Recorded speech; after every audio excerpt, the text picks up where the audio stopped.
I'm Lillian Diaz-Prisbal. I'm a senior editor at Tokyopop. Welcome to the second Tokyopop Insider panel. This one's going to be a little more sort of active than our previous panel. We've got a couple of different guests who are going to come and join me on camera here, so there will be a little bit of moving around. Thanks for bearing with us. Thanks for putting up with the technical difficulties too with the sound at the beginning there. So we thought we had everything set up, and then we got a new webcam, and that was our first mistake. Yes, throughout the presentation, we've got someone monitoring the chat feed here, so if you have any questions for us, we'll be addressing those in the second half. You can just chat them in to V directly, that's VY, and they'll write them up on the board for us to answer at some point. So public chat is open? Public chat is also open, so you can talk to one another too. Be nice. I know you're all nice, but just in case. First up, we have a really cool manga trailer for you guys.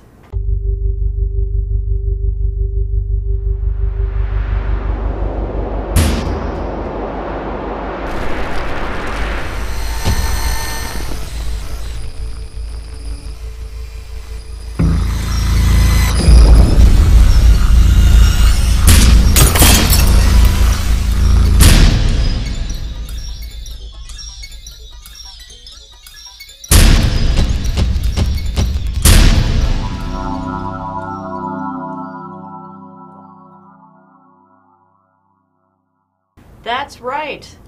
We are announcing, do I close just mine? Okay. DEADMAN Wonderland, which is a great new series from Kadokawa. It's created by the same team that did Eureka 7. So we're definitely really excited about this title.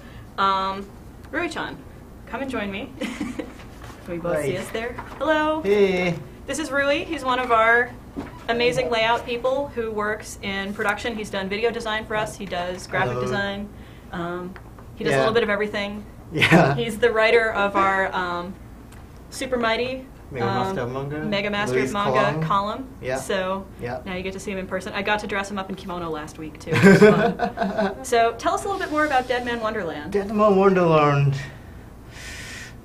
It's kind of like action, pretty gore, and at the same time it's pretty funny. What do you like best about it? Best about it, it's have you ever seen the movie called Death Race? Yes. It's a prisoner doing racing, but they fighting each other and killing each other. It's pretty much very similar story. It's a prisoner is actually working on the theme park, like a theme park, theme park, yeah, right. And they're doing a show, but the show is killing each other. Like a reality show? It's a reality show. So it's like a cross between Death Race and Battle Royale. Yeah. Too. But and with really kind of both gory and cute art. And of course they have some like supernatural power, like psychnesses, or they're using own blood as a sword or whip or those kind of stuff. Yeah, it's pretty fun. So, and that is coming out in February, correct? Yes. So that's a little bit of a while to wait on that one, but something to look forward to. Yeah. Next, we have Hanako and the Teller of Allegory, which is by Sakae Esuno, who is also the author of Future Diary, which we just launched with this past summer. Ta-da, there's cover of Volume 1, which you can also see on the PowerPoint, hopefully. This is an earlier series. Oops, we don't have a spread for that. Earlier series by this creator, but it looks great. So tell us a little bit about who the Teller of Allegory is. Okay, so Hanako. Have you ever heard about Hanako? I never have. This was totally new to me. Okay, let me explain that. The Hanako is a so traditional, so well-known ghost name in Japan. Okay. It's very traditional. I can say every Japanese know about the ghost story about Hanako. So it's like Sadako from The Ring is like everybody all over the world knows about her now? Yeah. But Hanako is that way, okay. Hanako is that way. She's appear in the toilet. What? Yeah. Okay. In the toilet. She's a toilet ghost. Okay. And can say she now one of the famous episode of Hanako, she using a tulip patch as her weapons and killing people or killing ghosts or that stuff. But so how does that connect to this manga? This Hanako is never using tulip patch as her weapon. Does she hang out in the toilet? Yes, always. She always hang up a toilet and she using laptop as her weapon. Okay. So she know about the technology, computers, internet, those kind of stuff. Ghost using technology to beating other ghosts. Yeah, because she's kind of working with folklore detective, correct? Yeah, who's going around investigating different urban legends. And so he teams up with someone who's actually ghost to do this? Yes. Awesome. Yes. Play action, cute. Excellent. And excellent. So that's coming out in March next year. That seems like a long way away, but it's really not. Yeah, open it up so we can take a look at, Alright, I'm gonna choose she is in the toilet picture. This is a family-friendly presentation, Rui. Oh, there we go. That's good. There we go. Good choice. See? There she is hiding. Is hiding toilet, and she is some typing inside the toilet here. Excellent. And next up, we have a bunch of things in the Dot Hack franchise. Yeah. We have everything from a one-shot Dot Hack Alcor coming out in December. We have a 2-volume novel series, Dot Hack Cell, coming out next year. And we have Dot Hack Yonkoma, which is 4-panel manga. That's going to be coming out in April 2010. So that's actually not 4-panel. Let me find one that actually is. There we go. People have probably seen this sort of format before for manga. So you're reading top to bottom, 4 panels, kind of like Sunday newspaper strips. So tell us a little bit about how all of these Dot Hack stories tie together. Okay. Do we have interiors for these? Yes, we do. Yes, this is the Dot Hack Alcor, right? Yes. Yeah. So actually, probably if you're Dot Hack fan, you already played the game, right? Hopefully. Hopefully, yes. So Dot Hack Alcor is strongly connected to the game, but not connected to the manga we publish it, Dot Hack Plus. So if you really want to enjoy Alcor, you should play the game first. And the Alcor have a little secret. I can tell you that. Right. Here is a secret. If you play the game, probably you getting very surprised about that. Can you see that? Sofora equals Nanase. Nanase is actually main character of Alcor. And the Sofora is one of the boss character at the game Volume 2. So if you play Volume 2 game, you already fighting with Nanase.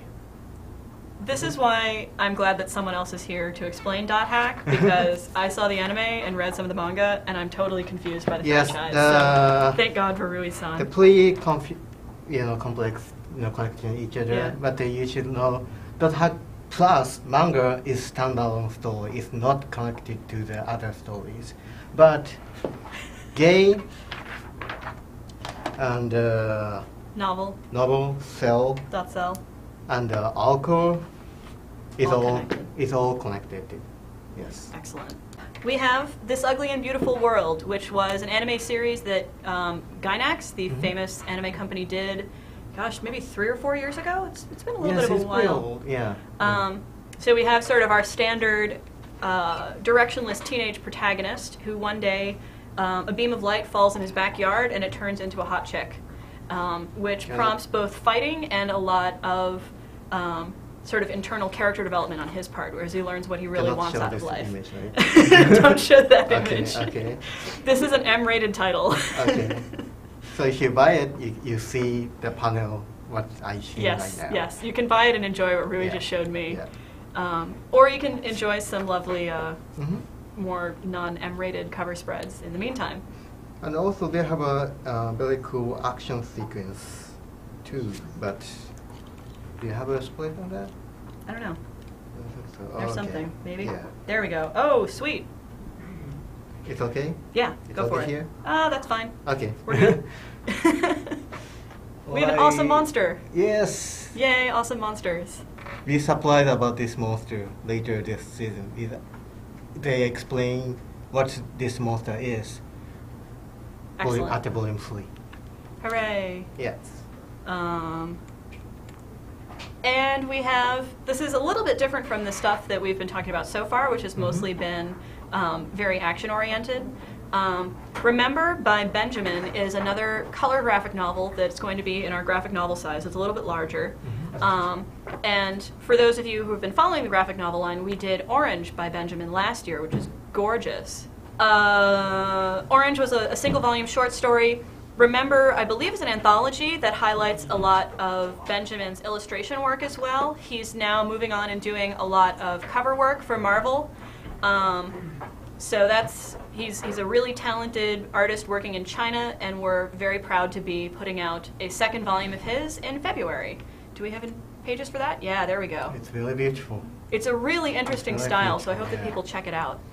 As a reminder, we've had a few people sort of writing in questions already, but if you just signed in, you can chat publicly, or you can you can chat with V, who's monitoring questions, and they'll be writing questions up on the board for Q&A later. The first one in is, will there be a recording of this on YouTube? Which, hopefully, yes. Really? We had issues, yes. I didn't know that. It's fine. Surprise. The cameras here.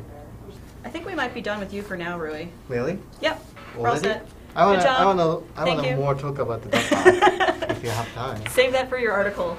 Okay. You can come back later. Right. Thank you guys. See you later. Switching over to some brand license stuff that we've been doing. I can still see you. We have another trailer to show you.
CSI is a one-volume graphic novel. It's slightly larger than our regular trim size, as you can see. It's coming out in September, so it should be on store shelves soon. It's a self-contained story about a set of teenage interns who come to the CSI Las Vegas offices to do their internship, and a tragedy befalls them, and a mystery must be solved. So check it out. It's a lot of fun. Should be available soon. Share the trailer with friends, because we had fun putting that together. Yay! Now. Huh? What? It's available now. Available now. Check it out. So this is Troy Luter and Hello. Michael Powell-Lilly. Troy is Hello. one of our editors who's been handling our Blizzard franchise books, so Warcraft, StarCraft, among other things. He's a very talented fellow. No lies, Logan. Let's keep it honest with these people. I just met them. Lies. Yeah. Let me lie to me. And Michael is our resident in-house Blizzard expert, as well as layout artist extraordinaire. So That they're is the truth. Yes, that is totally the truth. Yes. So we're going to talk a little bit about the Blizzard books. First up is Warcraft Death Knight, which is coming out this December, written by Dan Jolly, drawn by Rocio Rocio Zucchi. Zucchi? Is that how you say that? Yeah. Okay. Yes, but you have to hold your hand like this. Zucchi. Zucchi. Rocio Zucchi. Yeah. Okay. Yeah. Tell us a little bit about Death Knight. Okay, well, Death Knight is the story of the Syrian. For you Warcraft players, the Syrian is an actual NPC in the game. I think, Mike, he's at the Death Knight staging area where you start, or? He's not in the staging area. Where he's located is in what is called Boran Tundra. This is why he's an expert. Right? Yeah, I play the game too much. He's in a location called the Wailing Ziggurat. He's part of the quest chain for that zone when you start out. You get to see some of his backstory, and then eventually you get to see him in a confrontation with the Lich King on top of a giant floating necropolis. So basically, if you play the game, you know he's a Death Knight. But what you don't know is how he became a Death Knight. So with this manga, we're going to give you that cool backstory and kind of flesh out his character a bit more. Who was it before he became a Death Knight? Why did he become a Death Knight? And after he turned, what happened to him then? How does he feel about being a Death Knight? How's that whole death thing working out for him? Those are the burning questions we will answer in this manga. And the art's pretty awesome, so I guess we can... Yeah, there we go. Yeah. Sweet. So as you can see, Rocio's really bringing the pain, quote unquote, to this. This is her first major manga, and she's really blown us away with what she's delivering in terms of art. So I'm very excited. Blizzard, they're very excited as well. And Death Knight hits shelves in December. Yeah. So, if you're a fan of the games and a fan of the other manga, this is one that you're going to want to pick up because it's very lore heavy and ties into the new expansion, Wrath of the Lich King, very well. That's the thing with all our Warcraft and StarCraft mangas. We try to tie it into the overall lore, so they're not just disposable side stories. They actually enhance the game experience for you. So if you like the game and you want to learn more, go beyond just what's in the actual game about some of these characters, this is a great opportunity to do that. So in most of what we've been doing for Warcraft lately has been a series of anthology books, the Warcraft Legends, which you have been sucking up your time for like years now, it seems. It's been sucking me of the neck. Vampire.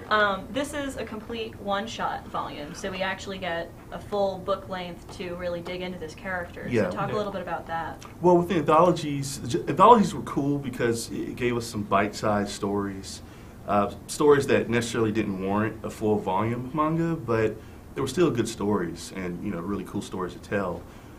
With Death Knight, Death Knight's volume 1 of a 3-volume class-based series.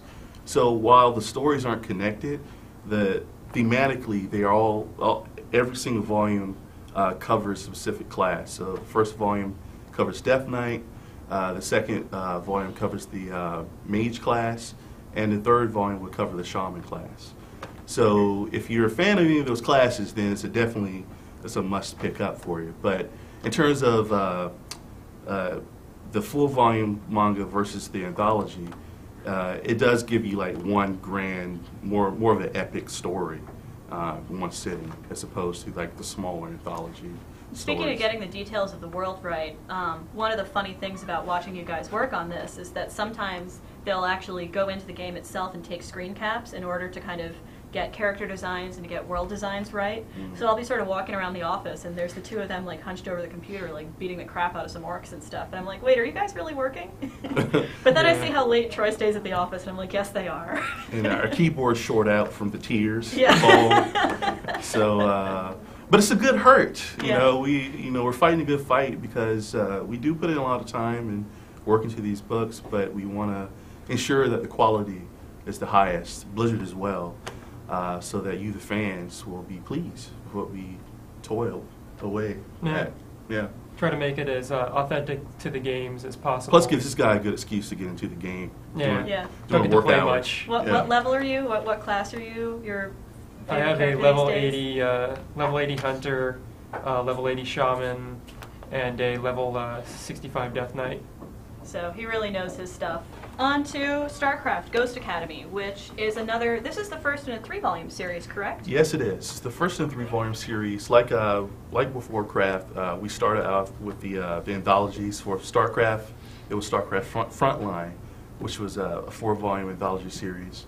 And this is the first of a fully complete, full volume series, StarCraft Ghost Academy. Basically, for you StarCraft fans, you know the name Nova, even though she's not featured a whole lot in the games. Yeah, she never was actually shown in any of their published games. She was part of an initial project called StarCraft Ghost, which was created, I think, back in the early 2000s.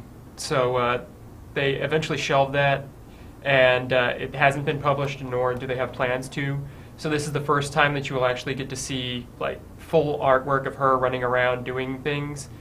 Well, Nova's a pretty popular character, even though she didn't appear a lot in the games, but I guess because she's hot and sexy and kicks ass. So. As being one of the only 2 female ghosts to be showcased within their universe.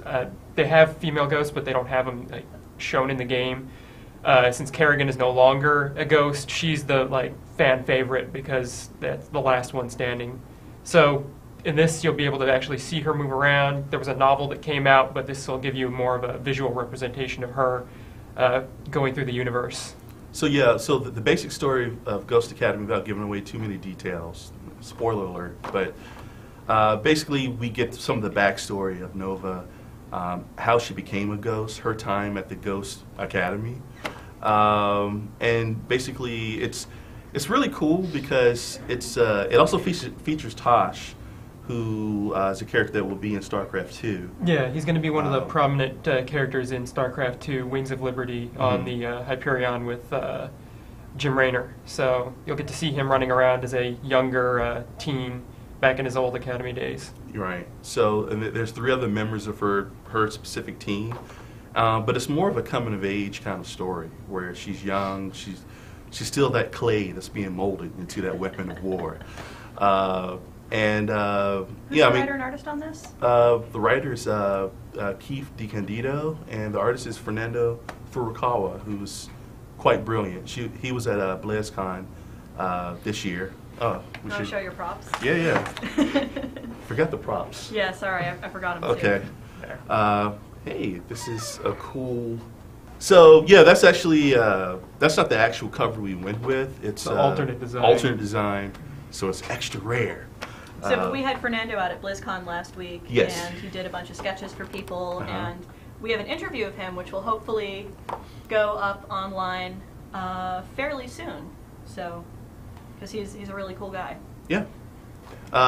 Speaking of Frontline, there's actually 3 stories that appeared in Frontline, 1, 3, and 4, and they're actually the lead in to Ghost Academy. They feature one of the characters that will appear in the story. Again, I don't want to spoil it completely, but if you picked up Frontline, then there's a character who plays a pretty big role in Ghost Academy.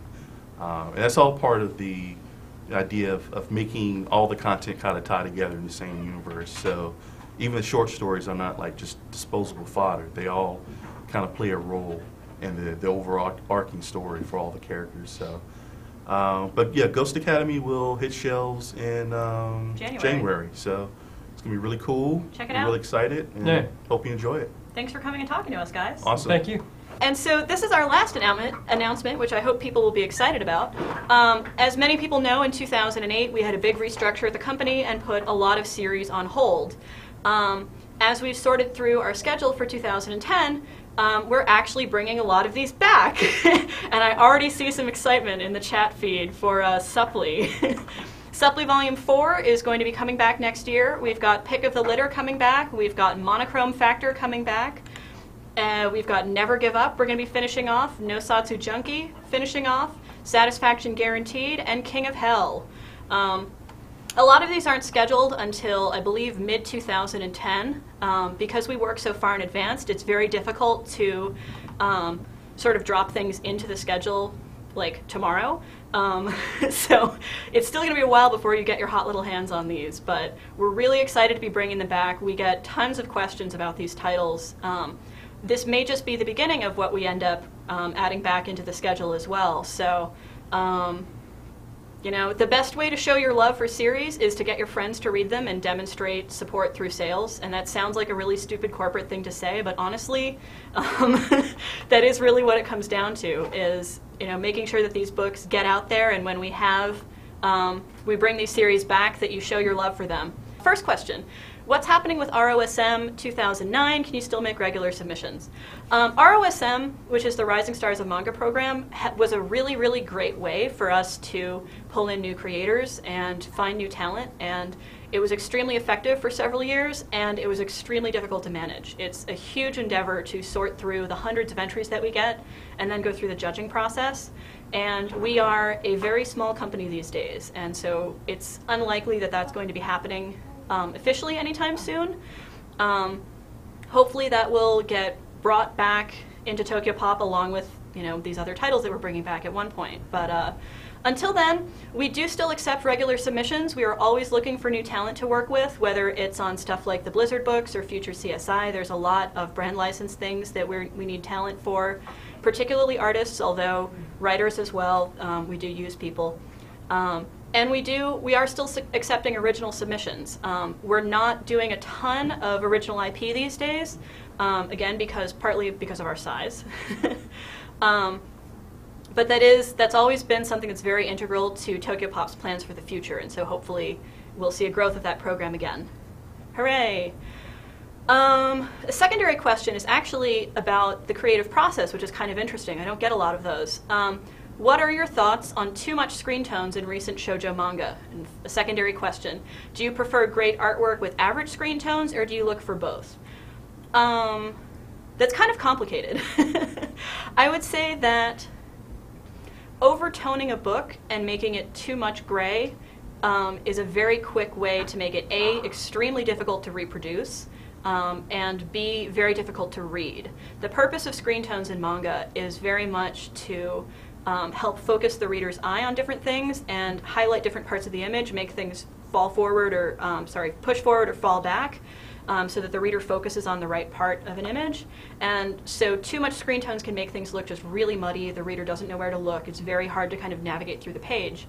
That said, I mean, it's hard to say, like, what does average screen tones mean? So a good artist will have strong enough inks to kind of stand up to screen tones, but screen tones should never be used to compensate for mediocre art.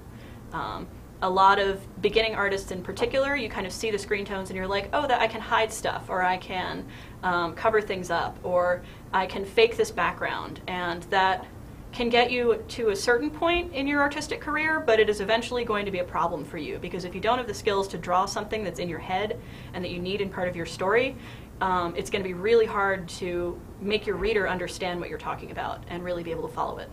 I hope that was a good answer. If you are still listening, whoever asked that question, and you have a follow-up question, please feel free to ask. More of that soon. Next, plans for Queen's Night. There aren't a lot of plans for Queen's Night right now. That's pretty much all I have to say about that. For whatever reason, Korean manhwa has had a very difficult time really making inroads in the US, and it's particularly ironic for Queen's Night because that particular author is also the author of INVU, which we have volume 5 of coming out soon, and was a really successful title for us. For whatever reason, that kind of fantasy style just didn't quite catch on. So I'm hoping that we get a little bit more of that later. Oh, and we have a question about INVU down towards the bottom of the list. Yes, INVU 5 is coming out in November, I believe. I just sent it off to the printer like a month and a half ago, so you have that to look forward to. Yay! So yeah, I mean, I'd love to do more of Queen's Night. That was a series that we were big fans of, but again, it sort of remains to be seen. 4, are you going to update the website regarding old staff links? I don't honestly know what that means. Our website is a very complicated and difficult creature at times. We're doing our best to keep things updated and keep things fresh, particularly on the main page. But yeah, if you want to kind of explain a little bit more about that, I can. Okay. Send an email to webmaster@tokyopop.com.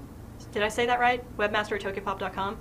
and with your specific question, and we'll do our best to address it. So honestly, there's parts of that site that I don't think we've touched in years, and there's parts that we touch every day. And it's just the nature of having something so big and kind of unwieldy.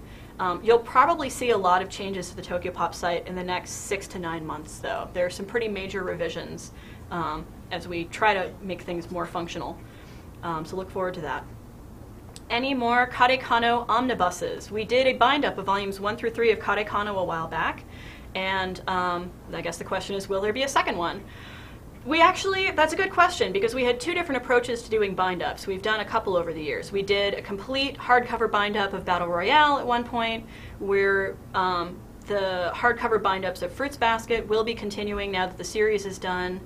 But there are other things. We did a 3-volume bind-up for Sergeant Frog, and we did this one for Karekano that were really intended as teaser volumes to kind of get new people into the series. For people who hadn't picked it up before, these are priced really nicely. It's a great deal to get 3 volumes for, like, is it $15 or $20 or something? Dot hack. Oh, and Dot Hack. Yeah, we did a Dot Hack. Was it Twilight? We are doing it. December. Oh, that's right. We just got permission for that. So yeah, we've got Dot Hack Legend of the Twilight bind-up coming out in December. Speaking of the Dot Hack franchise, so that'll be fun. But yeah, those were not necessarily things that were intended to continue. For those of you who follow sort of what happens in the manga retail landscape, it's a very crowded space these days. For a long time, manga shelves were growing a lot at bookstores, and then they kind of hit a capacity. And so it was difficult to get stores to keep older titles on the shelf sometimes, or particularly the beginning of longer series. So things like Karekano, things like Sergeant Frog, that was a way to kind of get those early volumes out there so that people would be more interested in the later volumes. So unfortunately, probably no more of that. What's that? Vampire Kisses? What's under that? More Vampire Kisses. Volume 3 of Vampire Kisses is coming out. That's the Vampire Kisses manga based on the HarperCollins novel franchise drawn by Rem, who is a very talented young artist. Actually, Volume 3 is drawn by someone else in Rem's style. It's coming out in September. We're really excited about that.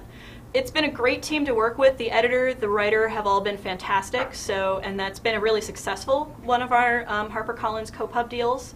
So possibly there will be more Vampire Kisses. I don't know if we have any plans that we can announce at the moment, but we'll see. Fairies Landing Volume 20.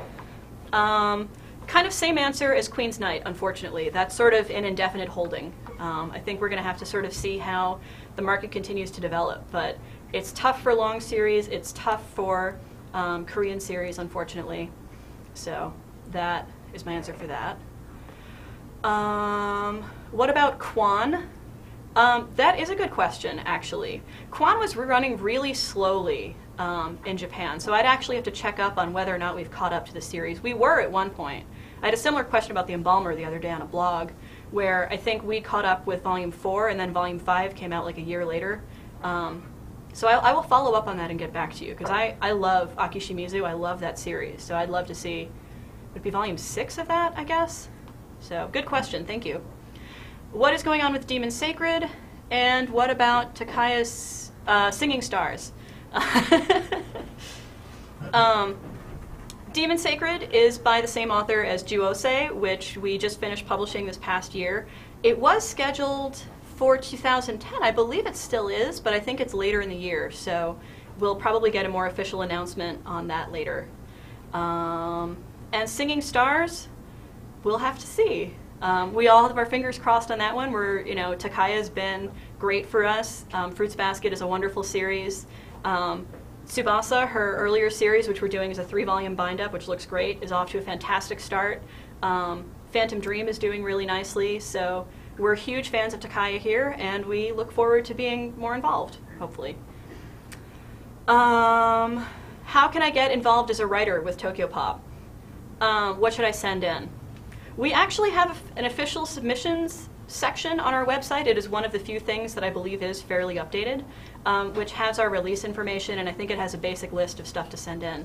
If you're a writer, we are looking for freelance writers to do, like I said, a lot of the brand license things that we work on.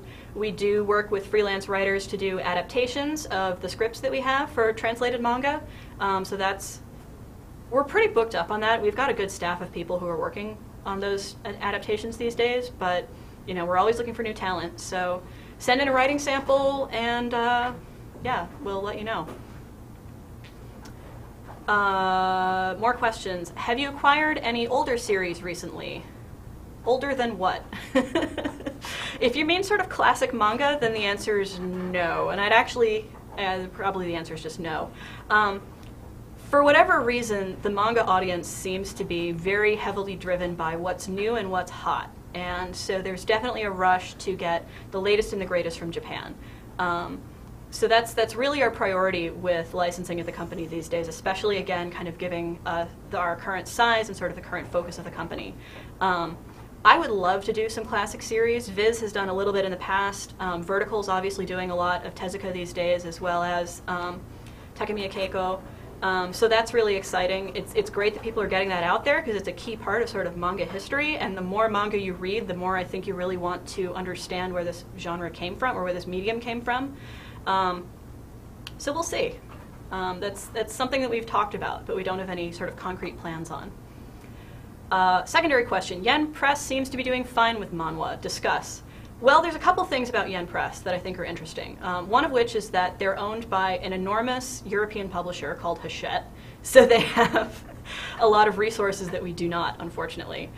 They also have an incredibly awesome editor who works for them, who used to work in the Korean manga industry, and picked up a bunch of licenses from a company called Ice Kunyon, which was actually a union of a couple different Korean publishers. So they really have sort of the cream of the crop of the manhwa market and have a great in on getting sort of the best titles.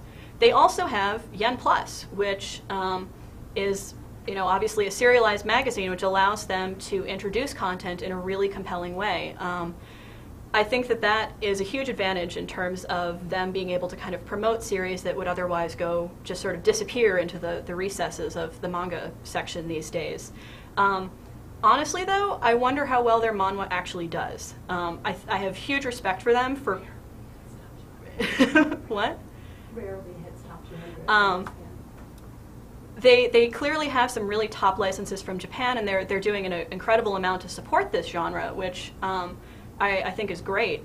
But whether there's a larger market for that that's equal to kind of the mainstream size of, you know, whether the sales for something, unfortunately, of like 2001 Nights are, sorry, 1001 Nights, spacing out, are equal to something like Nabari no O, that's probably up for debate. But way to go, Yen Press. You guys are awesome. What's going on with Aria? That's an easy one. It's coming back! Yay! We actually announced it at the last TP Insider, but since we didn't record that one, I guess it didn't get enough knowledge out there. So volume, what is it, 5 of that, I think, is going to be also November. That's another one I feel like I just sent to press. So coming soon, yay. Yeah. So please, you know, I'm glad that people ask about these titles, because we do take into account your opinions. You know, we do listen to people on the web who say, I love this series, I really want it back. We can't accommodate all requests, obviously, but we, you know, our fans are our customers. They're our greatest support. We know you guys. We are you guys. So that's great to hear. Yay. And we knew that this question was going to come. Can you talk about losing Kodansha titles? There's really not that much to say about that. Sorry, taking a deep breath. This was not... Well, there's a lot of things about this situation that I would define as kind of strange, like the fact that we didn't get to finish a couple of things that were really close to the end of their release, like Samurai Deeper Kyo. We have not licensed very much from Kodansha for the past 3 years, I would say. Partly because of Del Rey's sort of high-level partnership with, you know, they're part of Random House, and Random House has this deal with Kodansha. They really had an in on the top licenses. So we were already sort of second tier in Kodansha's mind for quite some time now. It's a shame because we had some really great backlist titles with them. It's a shame because, like I said, we had a couple series that were really close to completion and that, you know, we really wanted to finish off. But how does it impact us as a company? Minimally. Is this really a surprise? Not really. We've been kind of adjusting for this one way or another for literally years now. So it seems like a big deal, I think, for outsiders, but it's you know, honestly, the writing's been on the wall for a long time on this one. So, yep. And are we all done with questions? We just have one last one. Okay. What is going on with Fantasy Degree? What is up with like all of the manhwa lovers? Like, you guys are all just like clustering in my my TP Insider. That's great. I'm glad you guys are out there. Fantasy Degree is another. How long is that series? That one's a long one. Yeah, that was a shame because we really wanted to finish that off, and it got a good nod from YALSA at one point, which is the Young Adult Librarian Committee. They look at great graphic novels for teens, and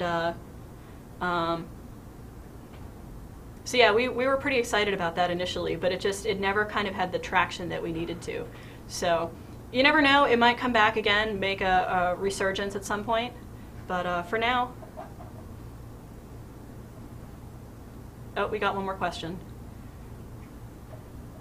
What are the new TP titles that are doing really well?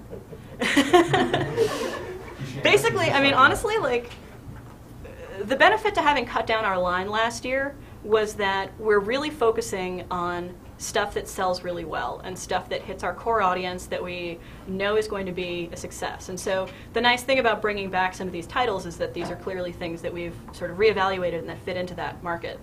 Like I said, Tsubasa's off to a great start.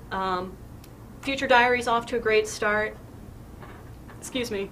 NG Life is doing wonderfully so far. Maid-sama's doing great. Bloody Kiss. Bloody Kiss is doing awesome, which I guess we shouldn't be surprised about because vampires are vampires. But so that was really great to see. So I was just looking at like our July financials like an hour ago too, so I should be remembering more of these. But all of our Boys Love titles do awesome. I think I mentioned this at the last TP Insider, but Junjo Volume 10 hit the New York Times bestseller list for manga, was it manga or graphic novel? It's manga. Which is the first time that that's happened. That was super cool. Yeah, so that's great. I mean, we have, if it's a new series from Tokyopop, we're excited about it. It's stuff that we really believe in, so check it out. Any art books coming out? Art books are a really interesting conversation, actually, because this is totally my personal opinion. I don't think it's worth translating them. It's great to kind of get official releases for things. It's great to kind of get them out in a little bit more wide distribution. But honestly, a lot of people buy these at conventions, and there's so little English in most of them that it's kind of not worth translating. Or sorry, Japanese in them that it's not worth translating. It's like you buy it to look at the pretty pictures. And unless you can do an incredibly good job of replicating that, which is difficult, it doesn't seem hugely worthwhile except for like enormous properties. So. We've done them in the past for Sailor Moon back in the day, and we've done it for Chobits, and we've done it for a few other things, and it's proven to be expensive and difficult. That said, things like the Gothic and Lolita Bible, things like Clamp New Kiseki, those, since they have a lot of text and they do kind of have a combination of that great art and words, those are much more sort of worthwhile in my mind for things to kind of focus on. So, not to kind of drive people to buy gray market merchandise, but I think it's difficult to really make money on those. How is the Priest movie coming along? It's going great. It's in production, which is really exciting. Stu and a couple other people have gone to visit the set, which is also really exciting. It's right down the street in the Sony lot, actually. So I went on a Sony studio tour with my family who was in town a couple weeks ago, and we actually walked by someone with like a big rack of Priest costumes hanging, which is kind of neat. So we're really excited about that. It's a big project for us. It's a big project for Screen Gems. Looking forward to it next year. Good stuff. So I think that's it. I'm sorry that we started a little late, but if you guys have more questions, you can always email us to follow up, and we'll hopefully be doing another one of these fairly soon. So save up your questions for later, and thanks for listening in. Hey! Rui says bye. Bye, everybody.